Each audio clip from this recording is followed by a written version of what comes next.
Hey, game.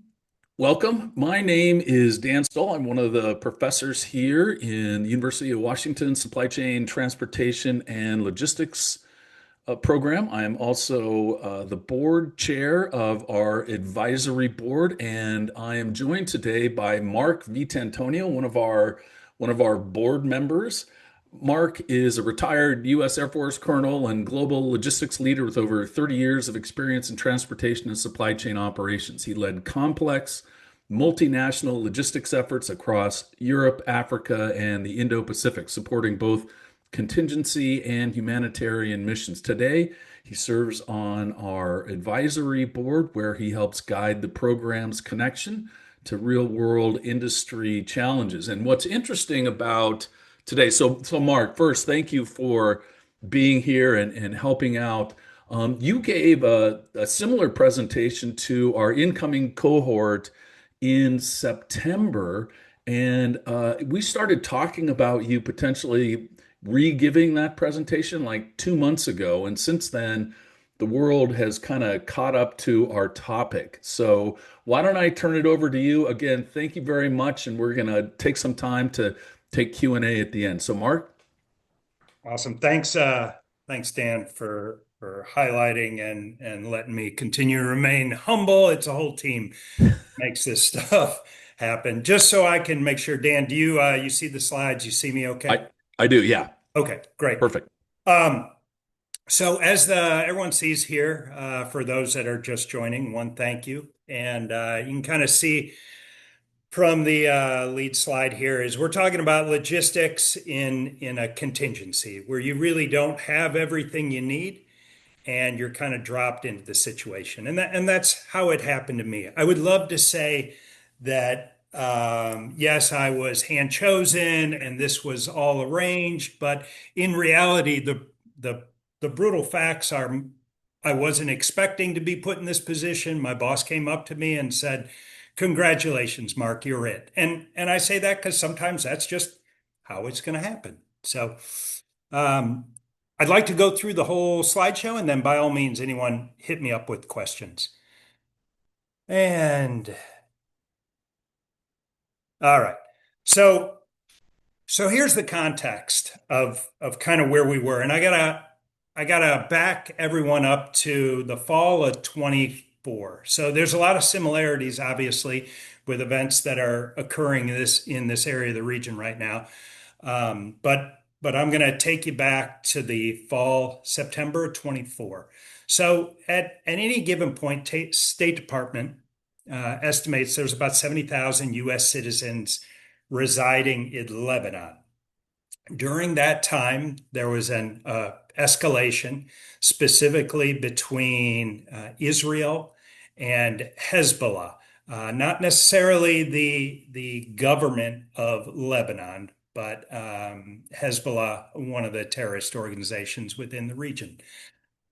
You can kind of see from the slide about where Lebanon is, Beirut, and then an island off the western side of Lebanon and Israel, south of Turkey, called Cyprus. Also, kind of some context here is there are so many players that authorities were challenging, and resources, like everywhere, are constrained. We add into that timelines that are very blurred due to external events that are driving how the logistics are going to react. So if you look at the bottom of the slide with regards to the timeline, you can see around 23rd of September of 2024, Israel hit Beirut, the city, for the first time in over a year of conflict. Couple days later, initial U.S. troops, a small planning contingent, arrive in Cyprus to work with the U.S. Embassy and the Cypriots. And then by the time we hit around 4 October, State Department is starting to see this thing escalate to the point that they're now recommending U.S. citizens leave Lebanon on their own to start lowering some of the 70,000 currently residing in country. So so we move on. Here's the problem. And you can kind of, again, I'm going to try to relate from a logistics viewpoint um, as to where we're running into issues. So 70,000 US citizens are registered approximately in Lebanon. Now, when I say citizens, this in itself, as a logistician, you may want exact figures. You're not going to get it. And what that entails, or how a US citizen is identified, you can see in the next bullet under facts that it gets a little sketchy because it might be one member of a family that is a US citizen. It might be the child, it might be a father, it might be a grandmother, and then you may have blended families, meaning that the other parent or child might be Lebanese or Turkish or Iranian. So while this isn't something I dealt with specifically, it adds to the complexity of how we're going to process these people going forward. You can see SMART had to keep reminding ourselves in this problem. This is not a Department of Defense problem. This is a Department of State who owns the evacuation of U.S. citizens. The Department of Defense at the time, we were in a supporting role. I'll go into that more later on what that means sometimes. And then understanding also under facts, Cyprus, that island there is shared. You can tell it's a very opportune location to get large populations out of a war-torn area, meaning Lebanon. That's one of the closest land masses that we were able to access. Some of the assumptions that we went through is, think logistics. Yeah, we have to get people out of there. So we're looking at modes of transportation. We made the assumption that Beirut Airport, that is probably going to be closed and or severely restricted to the point we won't be able to use it. Now, part of that might be because of the Israelis, what was going on with the attacks within Lebanon. Some of it might be the Lebanese government. Some of it might be the airlines. They're just not flying in there. Um, we also made the assumption, and this is always a key one, is you don't control everything. So this took a little stepping back. We had to get approval through host nations, through embassies for just about everything we did. Now, whether that was in Cyprus or Lebanon or Egypt or Turkey or Greece or any of the low countries that surround Lebanon, they have final approval. Going down on the slide to the limitations, no timeline. Again, a lot of what we were dealing with, and something that I think working logistics is smart, is we work off of conditions. We don't work off of arbitrary timelines when at all possible. Conditions decide how we move forward. Authority and constraints at every level were a limitation. Just because someone is in a position, that doesn't mean they have the authority. Just because someone is a specific rank doesn't mean they have the authority to do some of the actions they'd like to do. Infrastructure and personnel gaps, we consider this a limitation because we don't have built up bases or infrastructure in Cyprus or Lebanon. That means we're either going to have to rely on these countries to joint use some of their facilities or personnel, or we're going to have to bring it in, which is very expensive. That you can see goes on to the next kind of bullet under limitations is funding. And like everything, I would love unlimited funds, but I wasn't getting unlimited funds. And the release of money to do some of these things to reduce the risk was a constant tension as to how much they wanted to release funding, how many resources we wanted to move in based upon what the environment looked like at any given time. So that was the problem we were up against in the fall of 24. Now, who cares, right?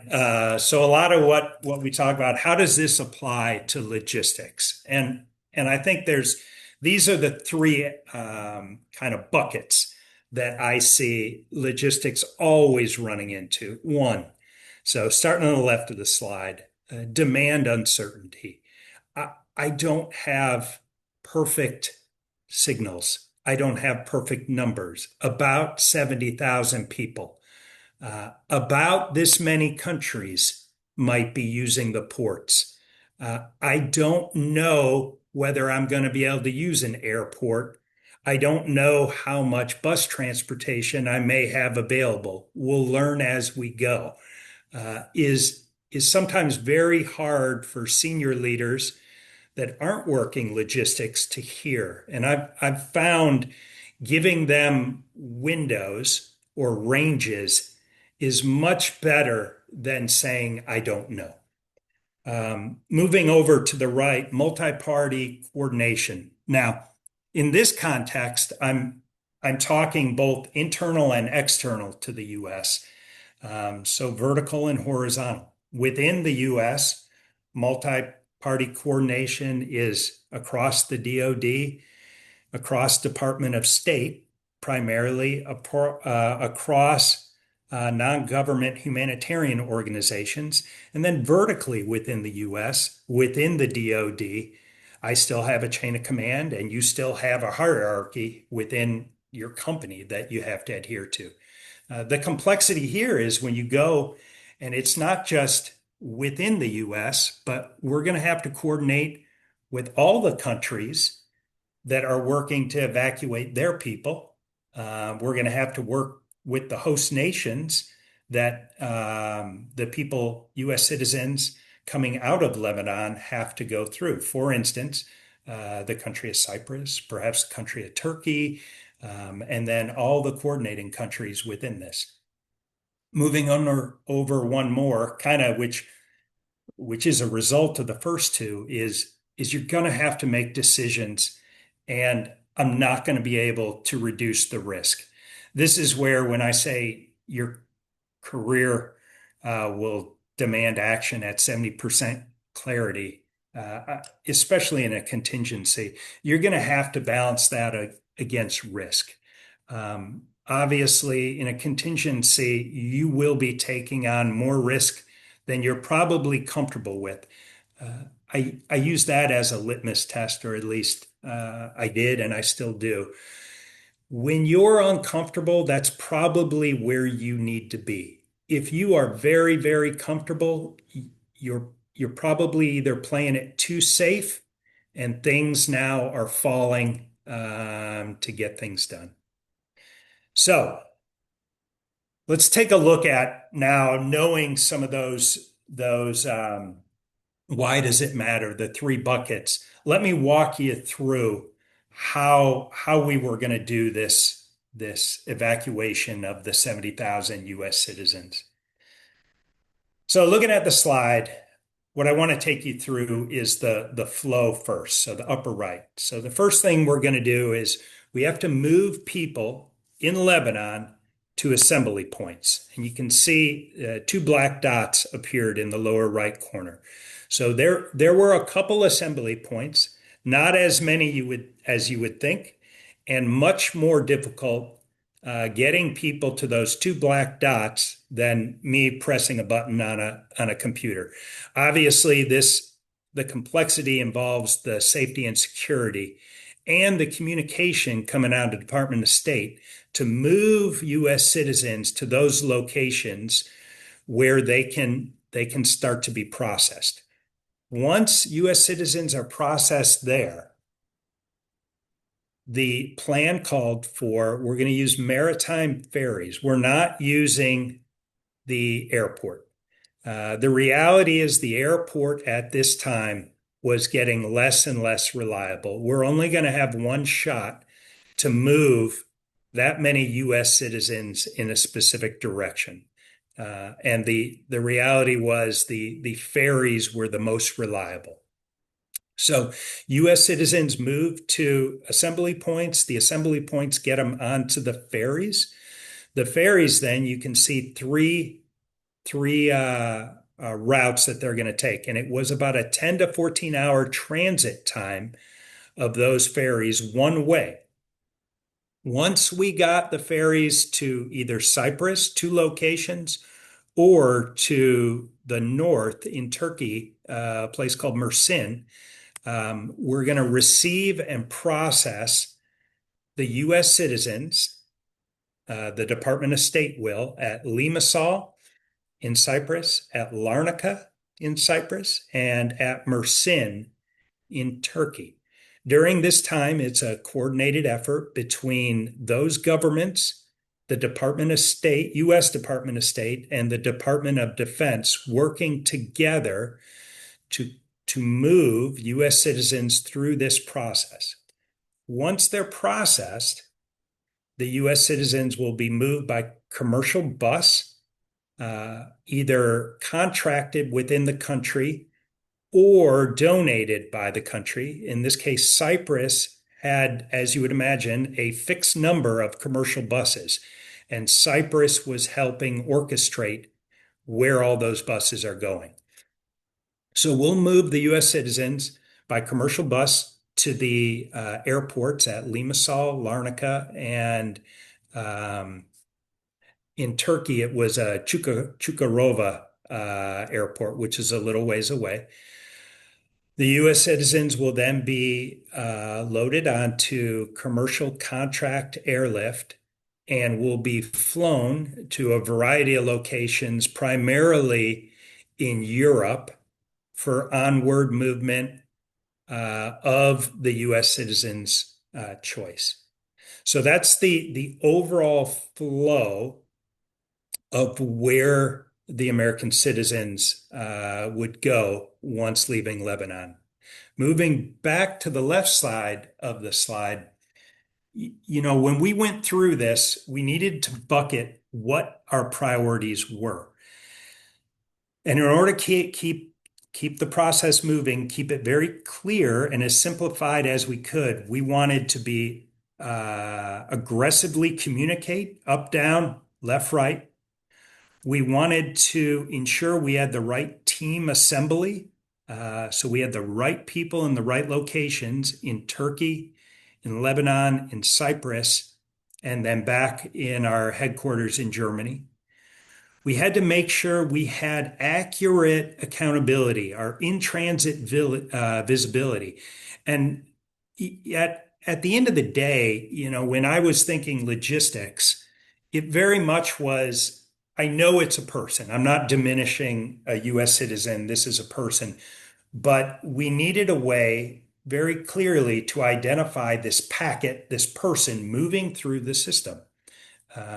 What we came up with was literally an armband with a digital reader that they could check in at every stage of the way so that we maintained accountability and didn't lose anyone in the system. The other priority was chain of custody. That sounds like we have custody of a U.S. citizen. That is not the case. At any point, a U.S. citizen working with the country they were within could leave.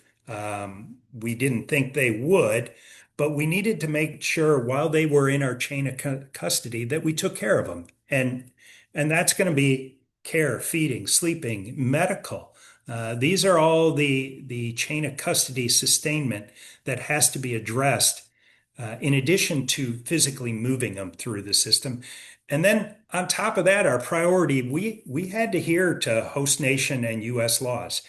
So what was fascinating is all this is there is only so much law enforcement we can do in these countries. And if a U.S. citizen got in trouble in a country, we had to still work through Department of State lines in order to work the issue. So it was ensuring that our security forces and security that were in the area had good relationships with Cyprus, the Lebanese, and the Turkish authorities and working hand in hand so that um, really any issues that occurred could be addressed quickly before they were elevated. When we looked at risks, and I think this is always something senior leaders look to, is how do I assess where is the risk on this? So I spoke on security a little bit. Some of the security was internal, like I think I was alluding to there in terms of a U.S. citizen doing something illegal in a country. The other security was the protection of the U.S. citizens. And that was, quite frankly, very much a host nation responsibility to a large degree. The other risk was the tracking failure. One of the worst things would have been, I don't know how many U.S. citizens we've evacuated. I don't even know where they are. That was a huge issue that we had to get right from the beginning. Host nation friction was a risk. Again, this goes back to, in my opinion, communicate, communicate, communicate. It could be host nation friction. It could be your customers' friction. The more you communicate and the more you're ahead of problems, you will be able to solve those problems much earlier. Trust me, the time you need a friend is not when an issue's happening. So you better start building those friendships before you need their help. The final risk out there was we're just overloaded and we can't clear these lines, these queues as fast as we would like. That risk in particular, there were some caveats with both the country of Turkey and the country of Cyprus for how long U.S. citizens were allowed to remain in those countries. We didn't know what would happen if we broke it, meaning it was about 24 hours we had to get a U.S. citizen in and out of these countries. But if we ran into someone going over the 24 hours, I needed to have the relationships in those countries so that we could address it early. Okay. So we went through kind of the how are we going to do this? This slide, when I say the logistics cues, the stormy marriage, this is what I was talking about in terms of um, this is where we really needed to get it right, and we didn't have a giant gaggle of people with ferries arriving and no organization whatsoever at these ports in Cyprus and Turkey. So you can see on the left part of the slide, I have a maritime movement. I have a Department of State movement processing, and then I have an airlift movement. All three of those for the U.S. are have different players involved, um, both in contracting ferries and airlift, in processing, and in who is moving physically the U.S. citizens. And I say that in terms of there's a transportation command that was working the maritime contracting and the airlift movement. You had the Marines and Army working in Lebanon. You had the Air Force working in Cyprus and Turkey in conjunction with the Department of State in both those locations. I would love to say that we are perfect and everyone gets along, but there are turf wars every day, just like in any other country, or sorry, company. So the earlier you can establish those relationships and you know people by name and you met them ahead of time, it makes it so much more easy.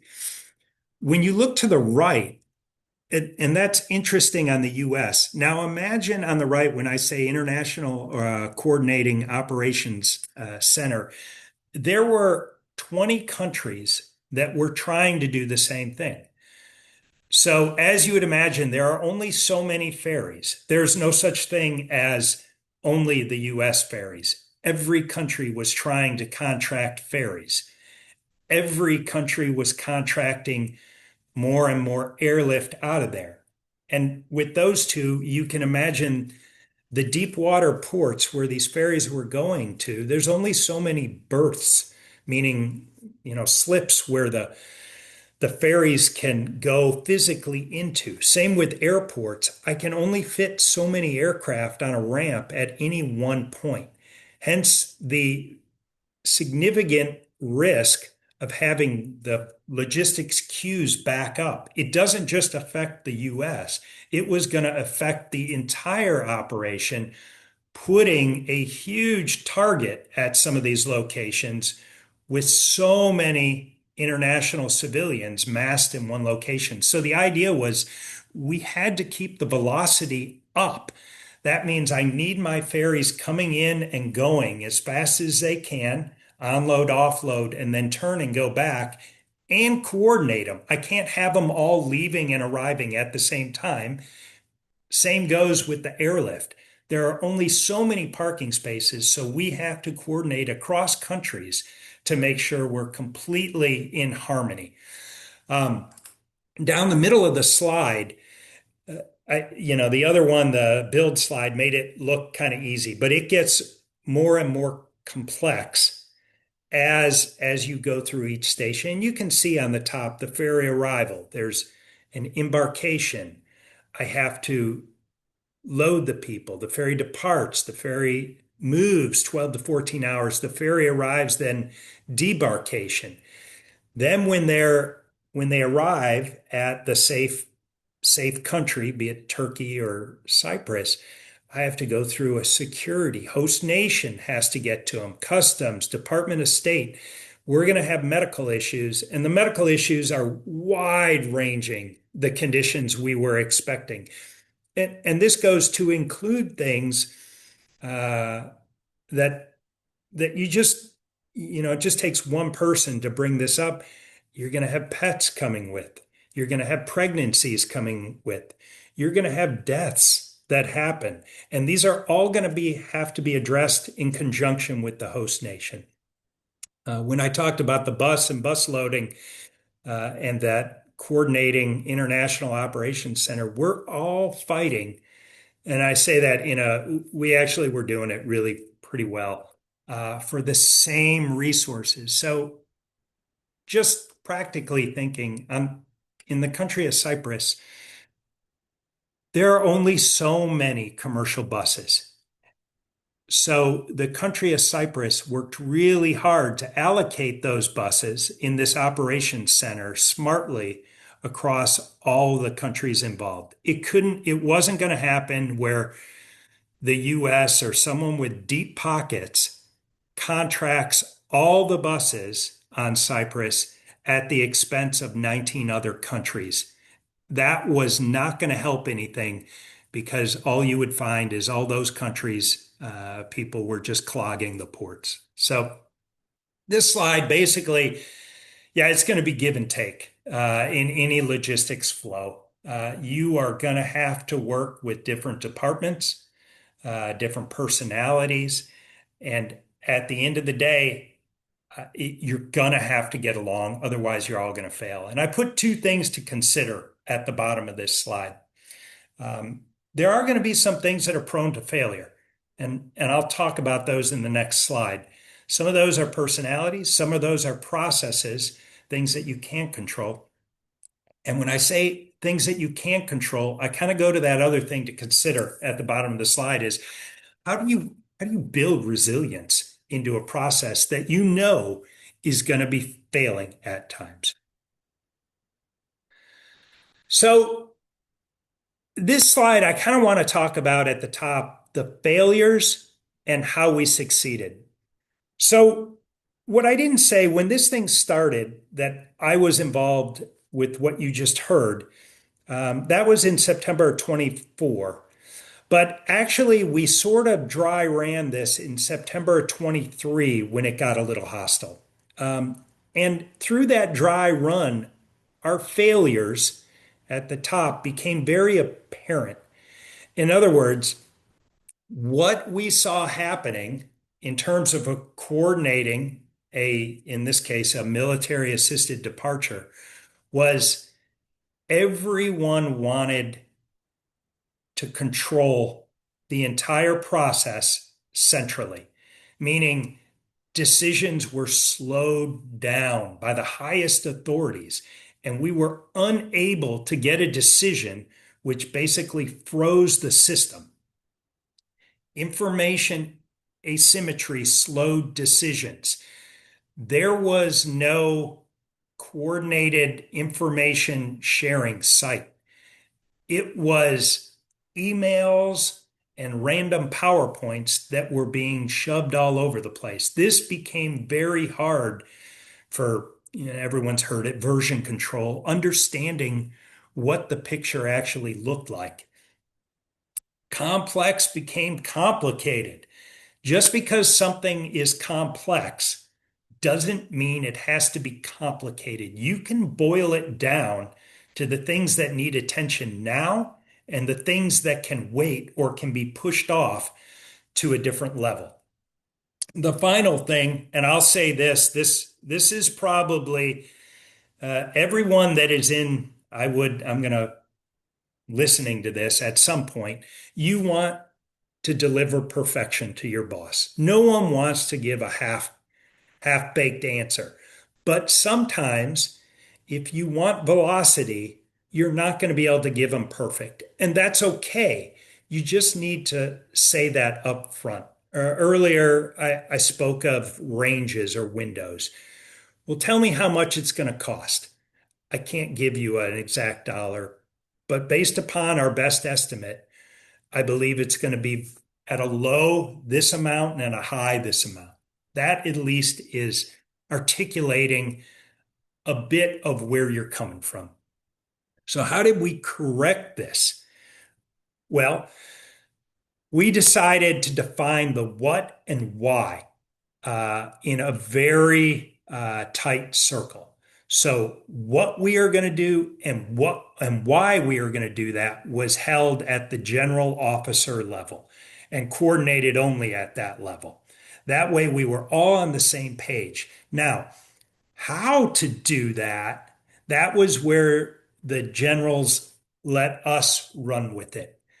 And that's where we pushed it all the way down as far as we could and kept the communication from the edges all the way back as flat as we could.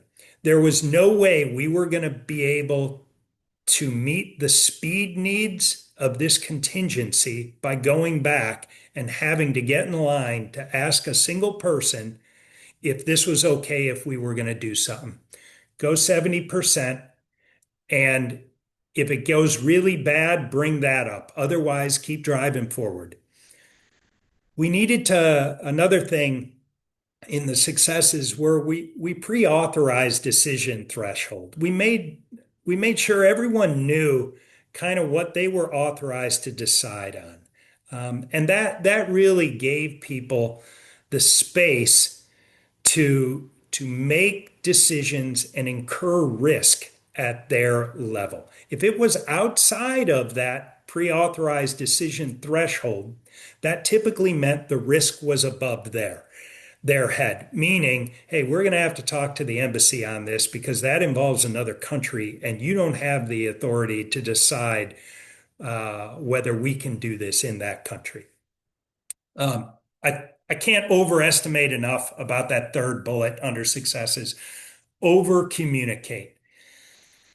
I tell you, you can't communicate enough. Trust me, when someone is sick of you, they will tell you or they will politely move on. But in a crisis, they will not fault you for it. I guarantee it. They will feel very comfortable that you know what you're doing. And if anything, you will get the I trust you. If I have a question, I'll come see you. But you built the relationship and you've built trust between you and the other individual. Finally, visibility beats control. Hey, when I was talking about in-transit visibility and seeing the personnel move and where they're at, that's all senior leaders need to see. A lot of this they can get passively with the technology that's out there. move with 70% clarity. You're not looking for an award. Just keep moving. And I guarantee that's what leadership will be looking for in a contingency. All right.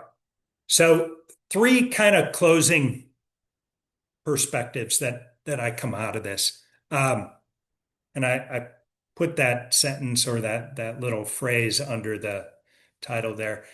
Absolutely. Control is very comforting. I would love to control everything in my household, but my wife very much says no. And I would be basically limiting myself to everything we get done as a household. So don't don't over control. Number one, constraints define resilience. I really like this one because I think people look at constraints as a bad thing. And I would argue that when you have constraints, it forces your organization to think and it forces them to find alternatives and really look for ways using the resources available to solve the problem. You're never going to have enough money. You're never going to have enough people. So, building resilience into your team and processes will help you when you have these constraints. Uh, Two, trust is operational currency. Think of currency as when I say operational currency, I'm talking about money. Put that money in the bank in terms of the relationship because you're going to need it later. Okay. When teams trust each other, you can get a lot done. They will move faster and execute better. No pun intended, trust me.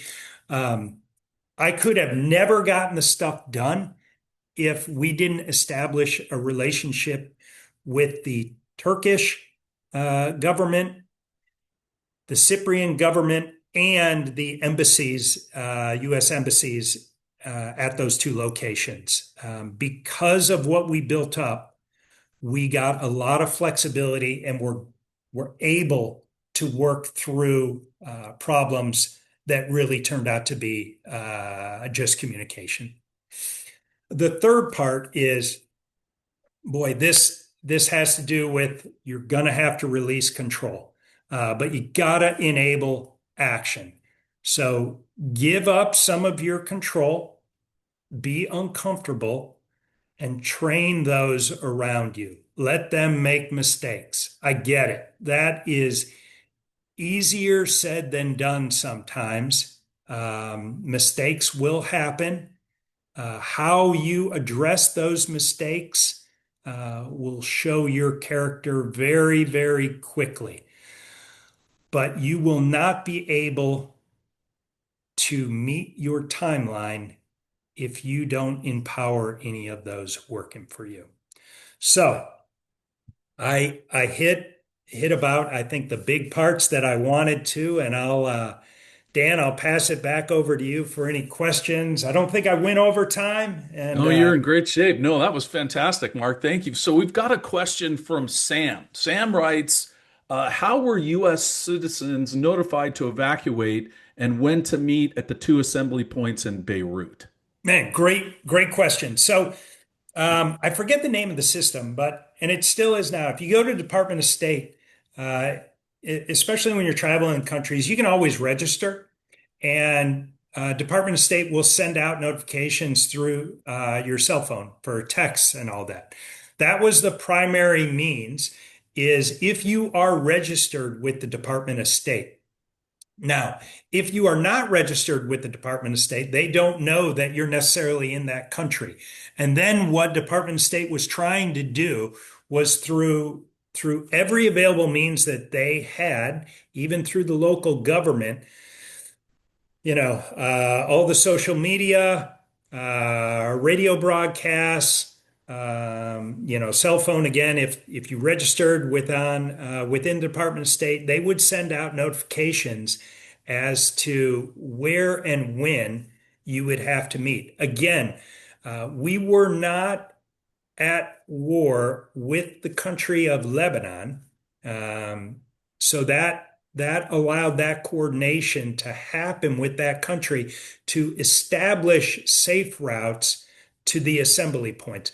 But I think maybe there's an underlying question, or at least as I keep talking through it, yes, if it was even more hostile of an environment, it would be that much difficult. So to move U.S. citizens and safeguard those safe routes to the assembly points. I'm not sure if that answered the question, but it sounded how I explained it a whole lot easier than I knew it was going to be.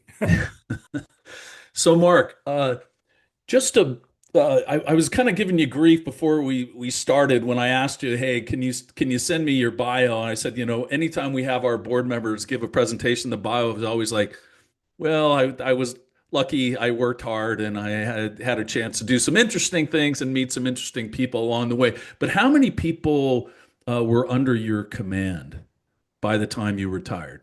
Um, so, so Dan, it kind of fluctuated. Sure. At a high point, maybe I had 2,400 to Yeah. 3,000.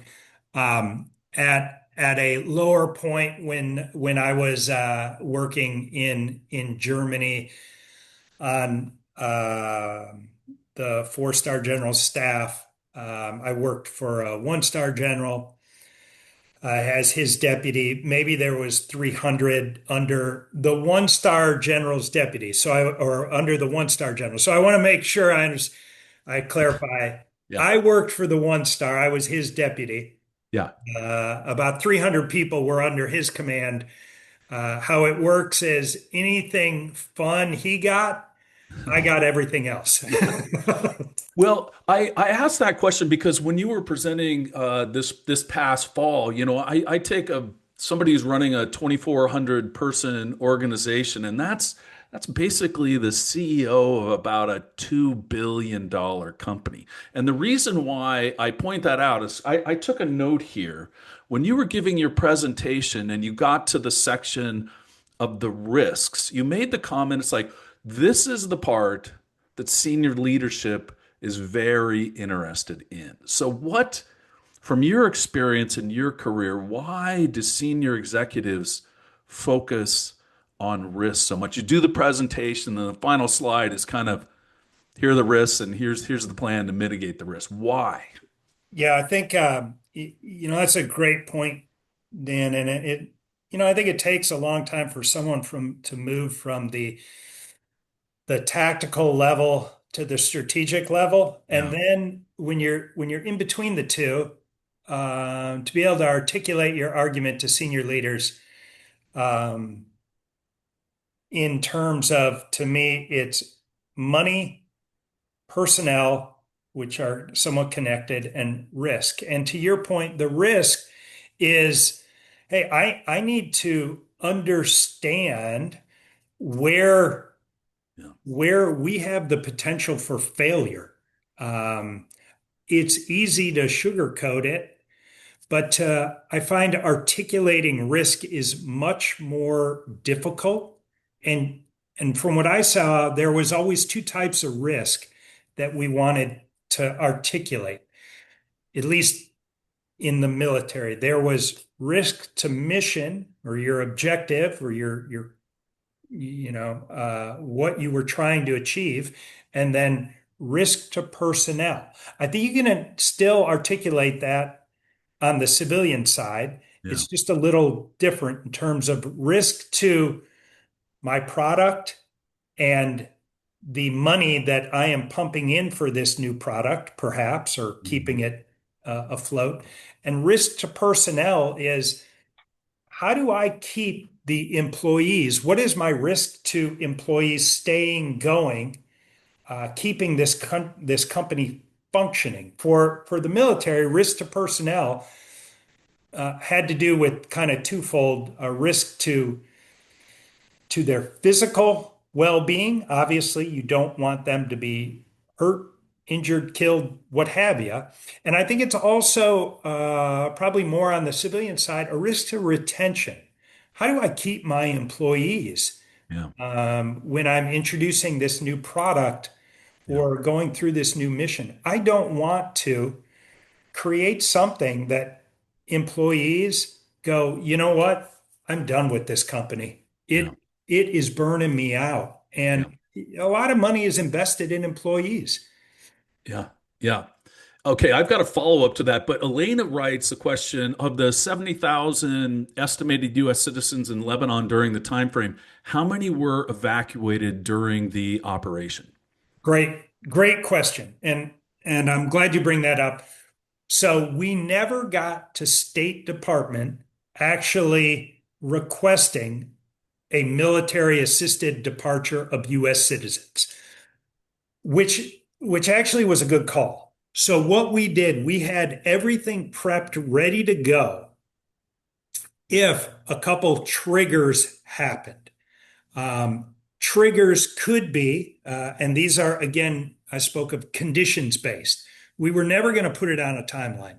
Things like, you know, do we have access to the airport?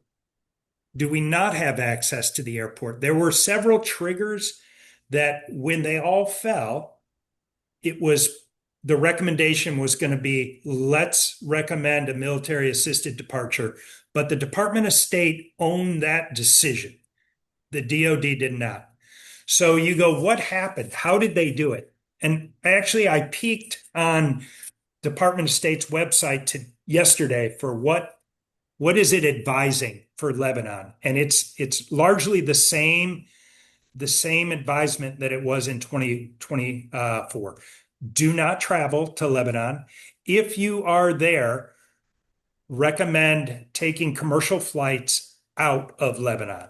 And that was where we were at the end of 24. There were additional commercial flights that the State Department paid for to go into Beirut to just increase the volume. But the interesting part is a lot of the American citizens that were there didn't take them up on it. And maybe you see why, maybe you don't. I think initially you think, oh, why wouldn't they go? They're visiting Beirut. Yeah, there were a couple there. But in reality, a lot of these American citizens were mothers or fathers. They had lived there their whole life, and it was their extended family. So it would be like someone leaving their grandparents, their mother, their father, their grandparents for safety and saying goodbye, fend for yourself. Um, Wow. so so there wasn't the volume initially that was expected. However, this goes back to the contingency aspect. We also didn't get a full-blown invasion because of some of the talks that occurred between the US administration and the Israeli administration negotiating with Hezbollah to at least in 2024 calm things down so that it didn't keep elevating. That was a long answer. Yeah, no, no, it's really interesting to hear that so many people were basically locals, even though they were U.S. citizens. So I wanted to go back to this idea about risk, and I bring it up because you were involved with listening to some of the practicum presentations, right? The final project in the program is people have to find a real world problem. They have to sort of analyze the problem, develop the data, develop a list of recommendations, put together a project plan, model it all out financially, put together a risk assessment. It's an overly broad question, but where do you see, what was your impression of being involved in that process? And how do you think having the skill to give those sorts of presentations contributes to people's careers? Yeah, I think if you can, I think any senior leader at some point, and Dan, you saw it, risk is going to be asked. Yeah. If there was no risk and all profit, what? Yeah, that doesn't seem like Yeah. a Yeah. hard problem to solve. I get all the benefit, no risk, Yeah. simple. But it's that balance Yeah. between the risk and the benefit. How? how do you articulate that? I would say there's a lot of time, and don't discount that discussion. To me, I think people just either blow right by risk and put it as a little side Yeah, note on a slide. Yeah, here's some risk. Yeah, worry about this. But more so than just identifying the risk, understanding how high the risk is, and then probably more importantly, how can I either eliminate or mitigate that risk? yeah, And that's the part I think where the senior leader really wants to go, okay, now you've told me what the risk is. Now how can I mitigate that? yeah, Can I do it with a small sum of money? Can I do it with a couple more people? Or perhaps like we had one, I remember one risk and I remember telling it was completely unrelated, but it was a very, very, very important no fail movement in a country that it was not changing. So the answer was kind of like, sir, here you're going to have a 10-day window, and we are going to lose this resource for 10 days. There's nothing I can do about it.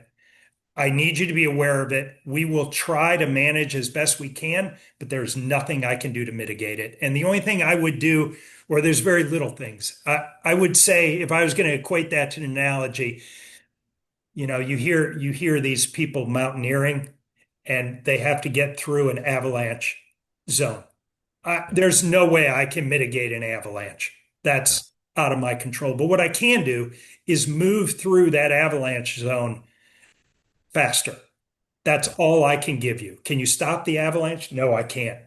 It's it could happen.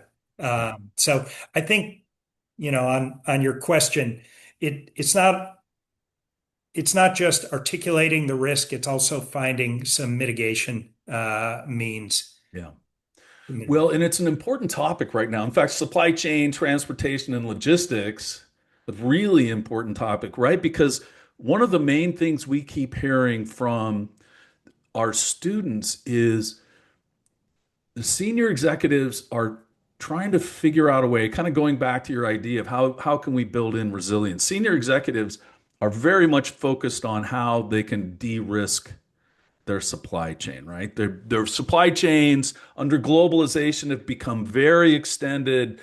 There's risks all over the place. The tariffs come in, and now the senior executives are going, hey, having these far-flung supply chains may not be the best idea. So, what I'm hearing from the students is when I ask the question, how does that impact your daily life? The answer that we're hearing is we get a lot more ad hoc requests for analysis, right?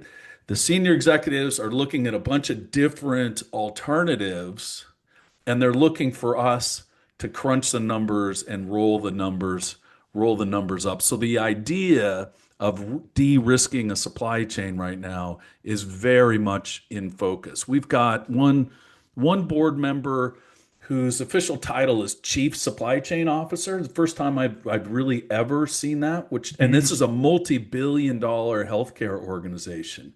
And just the fact that this multi-billion dollar huge company passed out is it's too informal, but elevated to the C-suite, the supply chain just tells you how important the supply chain is to that organization. And he gave a presentation one time where he gets a call in the middle of the night and that tanker was stuck in the Suez Canal.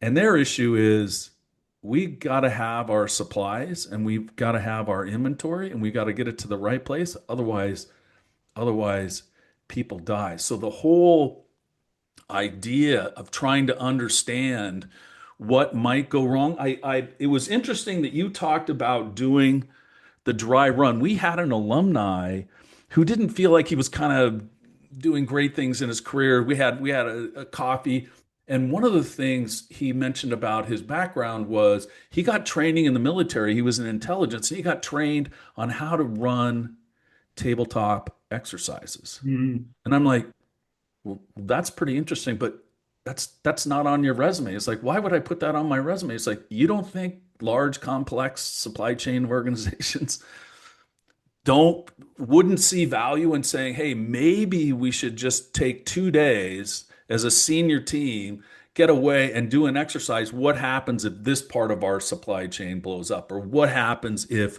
all of a sudden this transportation route is no longer available to us? So Yeah. It's funny you mentioned on that because we did that in 24. Um, and they're very analog. We call them a rock drill, a rehearsal of concept. And and when I say they're very analog, ours was done in a large room on the USS Mount Whitney in the Med, and it was everyone standing around a giant map. yeah, And you would just like you said, talk through how you saw this going.